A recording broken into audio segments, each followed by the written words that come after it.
Welcome back to Survivor 47 and Feminism, the show that discusses the gender factor in every episode of Survivor 47. And oh my goodness, what an episode we have today, one entirely themed around gender dynamics. An episode that includes this quote. Okay, one thing Sue said very clearly was, the men were on top and the women were on the bottom. She didn't say it was even in her view. And this quote. That hurt. And not just because I'm a dramatic little woman and We have to start, though, with the episode title. When I turned on my PVR and saw the words epic boss girl move, I had a visceral ick reaction. Girl boss is one of the more loaded terms in feminist discourse. It dates to a period that idealized tough women dominating in traditionally male industries. A girl boss says, I beat men at their own game.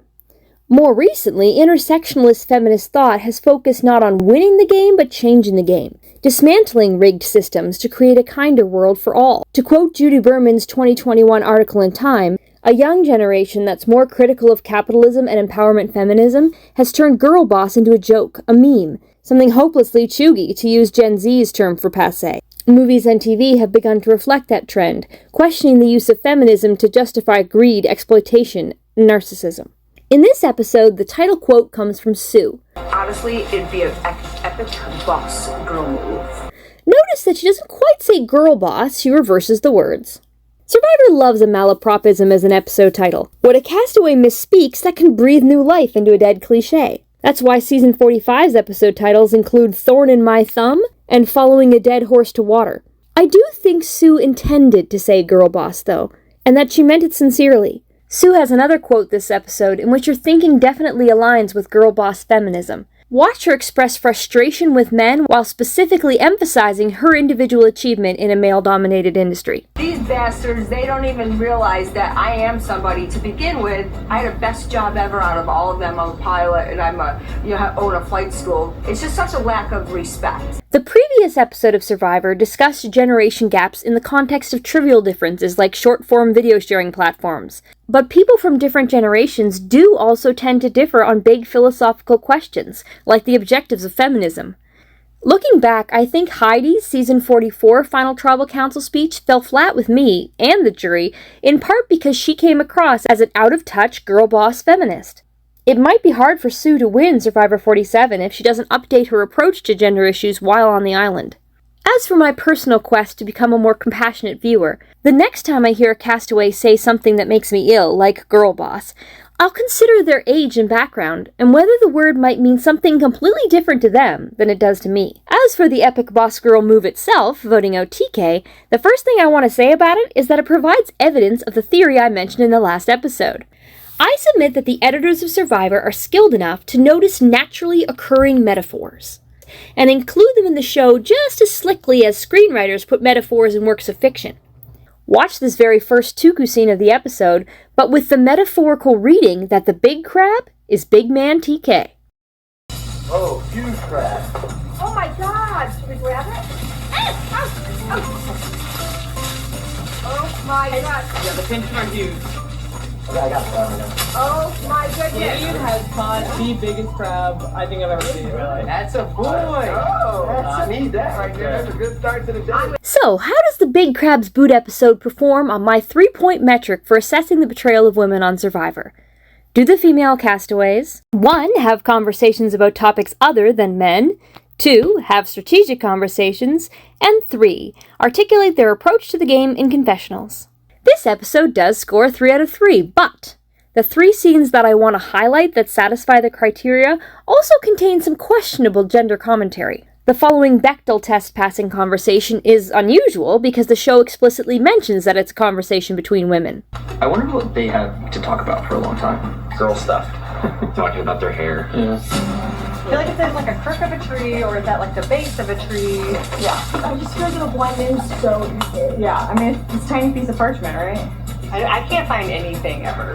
I'm like, where's my hairbrush? That's recurring joke structure on Survivor. One castaway wonders out loud what so-and-so is doing right now, then we cut to that person doing something that subverts expectations. Sam and Andy dismissively suggest that the women are talking about their hair. Boo. When we cut to the women, though, they are not having a vacuous conversation, they're actively idol hunting. They're playing Survivor. So far, so good, but there is an extra level of irony in this scene. If it had ended with the women finding an idol, the scene's message would have been men underestimate women at their peril. Unfortunately, what actually happens is that Andy finds the advantage and later Sam finds it. They join Gabe and Rome in this season's all-male Finders Club. In that context, Rachel's statement, "I can't find anything ever like where's my hairbrush," is true. The scene doesn't really support the message that men underestimate women at their peril. Rather, it suggests that men are justified in dismissing women, which isn't great. The strategic conversation between women that I want to highlight is this one, in which Sue and Caroline feel out their alliance with Gabe. He told me he has it. Yeah, he has the idol. Okay. He told me to. Oh my God. Okay. So interesting. Yeah. I want to be cautious, but I'm optimistic. I love this conversation for Caroline because her caution is well placed. The million-dollar question, perhaps literally, is which of the Tuku men does not respect the women on his tribe? In the episode, the women say TK. It's just such a lack of respect. I don't want to work with someone who I feel disrespected me. But I disagree. TK may not be socially adept, but he and Kyle invited Tiana into their alliance because they admired her attributes. I think she has a better ability to actually connect with people, something that Gabe has not been doing on his tribe. I think that you're a real good person. Contrast this to how Gabe describes the women in his alliance. These are wounded birds. I'm going to make them warm. I'm going to make them feel good and safe. If I can sit at the end with Caroline and Sue, write me the check. Caroline is right to be cautious because Gabe does not respect her. The important game philosophy confessionals this episode are from Tiana. I was dead wrong in the previous video when I predicted that Tiana would be a pre-merger with no strategic significance to the game. She was the main character this episode. The editors chose to highlight her as the person who ultimately chose between TK or Sue going home.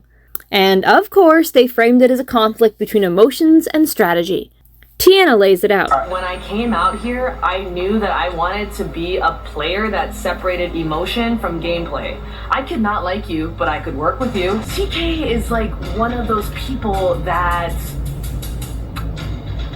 I don't think I vibe with him as a person. Strategically, he is a great physical asset to have in these challenges, and I know that I have to sometimes put the emotions aside if I want to get farther in the game. But I don't want to work with someone who I feel disrespected me. So it really is this toss-up between emotion and strategy. Gabe doubles down. I think that what happened at the challenge today really put her in an emotional state that is going to guide her decision-making tonight. The episode's narrative is that Tiana chose to listen to her gut. My instinct is never wrong. My instinct is never wrong. My instinct is never wrong. My instinct is never wrong. Viewers at home who believe in trusting their intuition will think she was portrayed positively. Viewers who prefer analytical decision-making will think she was portrayed negatively. Really, the editors didn't editorialize in either direction. They want the question of whether Tiana made a wise or foolish choice to remain unresolved until we tune in next week. The feminist question is this. Would the editors have framed the decision as between intuition and analysis if the decision maker had been a man? Men are rarely depicted as having a gut that conflicts with their brain. The phrase women's intuition exists because men are imagined to be purely rational. I'll be watching very closely for the remainder of Survivor 47 to see if it's ever a man who's trusting his gut. That's all for this week, and don't forget my channel's new motto. This is Survivor. Nothing's ever so cookie cutter. Oh, boys and girls. That's why I love this show.